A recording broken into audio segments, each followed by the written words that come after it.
जय श्री राधे राधे। प्रेमी जनों को राधे राधे। आज अमावस्या है, पूर्वों की अंतिम विदाई है। सबकी राधे राधे। आप सबको जय श्री कृष्ण, राधे कृष्ण।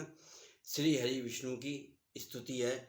ओम शांताकारं भुजंगशयनं पद्मनाभं सुरेशं विश्वाधारं गगन सर्वेष्ठं मेघवर्णं शुभांगं लक्ष्मीकान्तं कमलनयनं योगविन्द्यानिगम्यं वन्दे विष्णु भवभयहरं सर्वलोकैकनाथं कस्तूरितिलकं ललाटपट्लं भक्तस्थले कौस्तुभं नासाग्रे वरमौक्तिकणं करतले वेणुकरे कङ्कणं सर्वांगे हरिचन्द्रं सुलालिते कंठे चाभुक्ताम्बलि गोपस्त्री परिवेष्टितो विजयते गोपाल चूड़ामणि।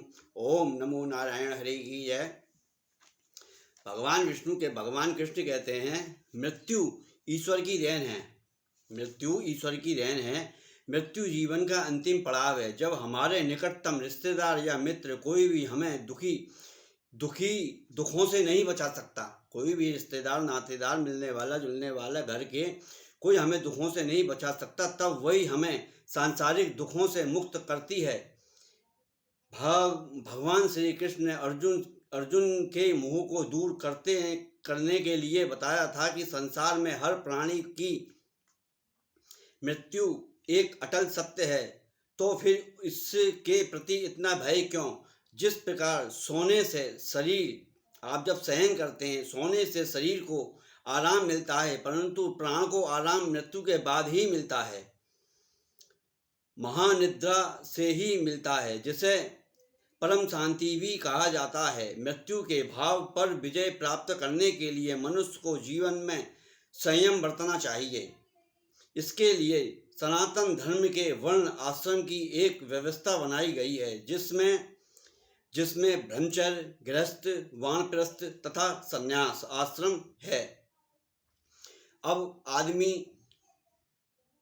गृहस्थ आश्रम में घुसा हुआ है और बढ़ाई बुलाई औलादों में घुसा हुआ है, औलादें जूते मार रही हैं, फिर भी उसमें घुसा हुआ है। क्यों? उसका भगवान की तरफ ध्यान नहीं जा रहा, अभी वो मोह माया में घुसा हुआ है।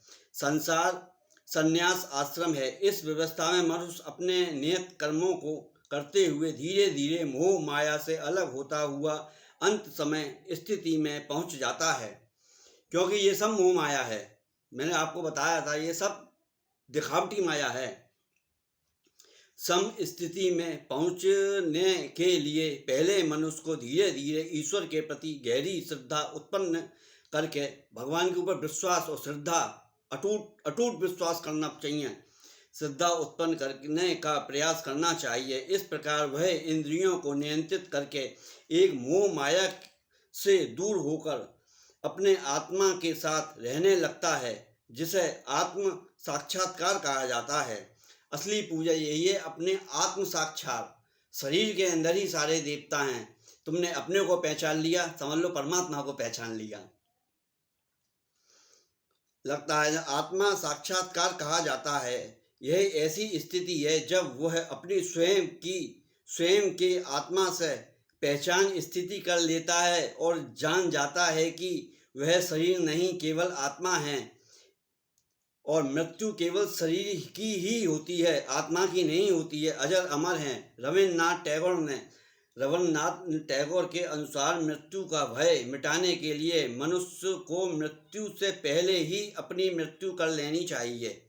इसका तात्पर्य है कि उसे सांसारिक मोह और बंधनों से मुक्त करके केवल अपने आत्मा के साथ रहना चाहिए। इस प्रकार उसका मृत्यु के बाद का न केवल अनजाना भय समाप्त हो जाएगा, बल्कि वह मृत्यु को एक नई यात्रा के रूप में देखने लगेगा। जब उसकी ईश्वर में पूरी श्रद्धा होगी तो उसे विश्वास रहेगा कि ईश्वर उसके मोक्ष प्रदान करेगा, क्योंकि एक केवल विश्वास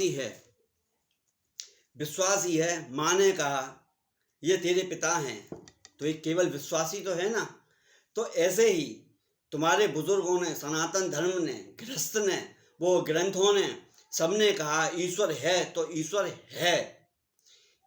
इसका मतलब ये नहीं है ईश्वर नहीं है। क्यों?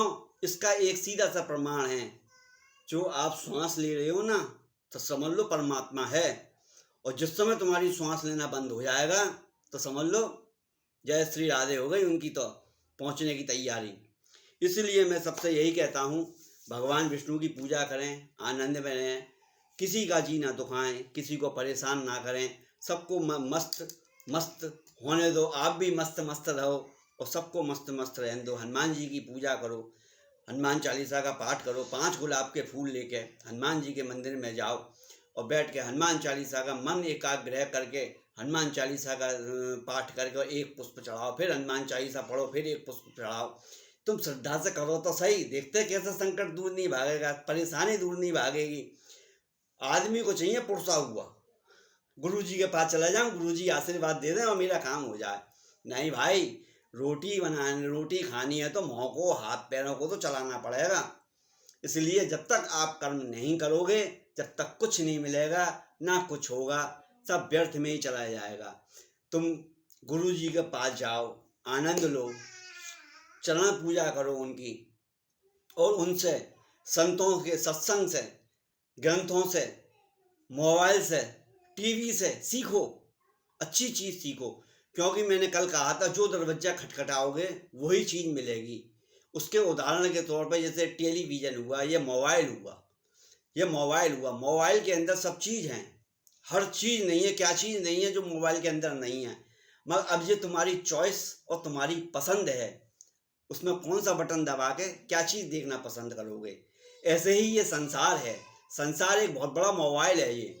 अब इसमें आपको देखना है तुमको क्या करना है, क्या नहीं करना है, कौन सी चीज़ आपको पसंद है, आप वही चीज़ करिए। बस पतन की ओर ना गिरो, ऐसा कोई काम ना करना। आज के आनंद की जय। जय जय श्री राधे राधे रानी की जय, बरसाने वाली राधा रानी की जय।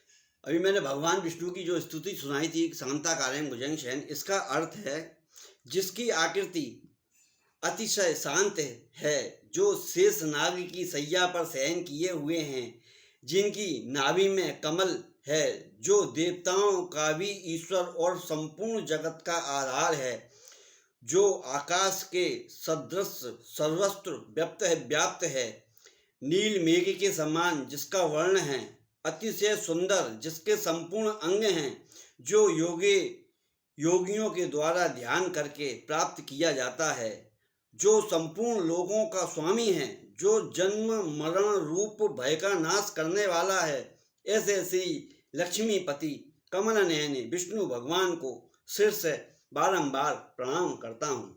इस स्तुति का मतलब जय हुआ। ओम नमो नारायण हरि। जय श्री कृष्ण। राधे राधे। लाइक करो, सब्सक्राइब करो भाई, नंबर बढ़ाओ। जय श्री राधे कृष्णा बोलो, राधे राधे बोलो, मन चाहे जा डोलो, कुछ नहीं बिगड़ेगा।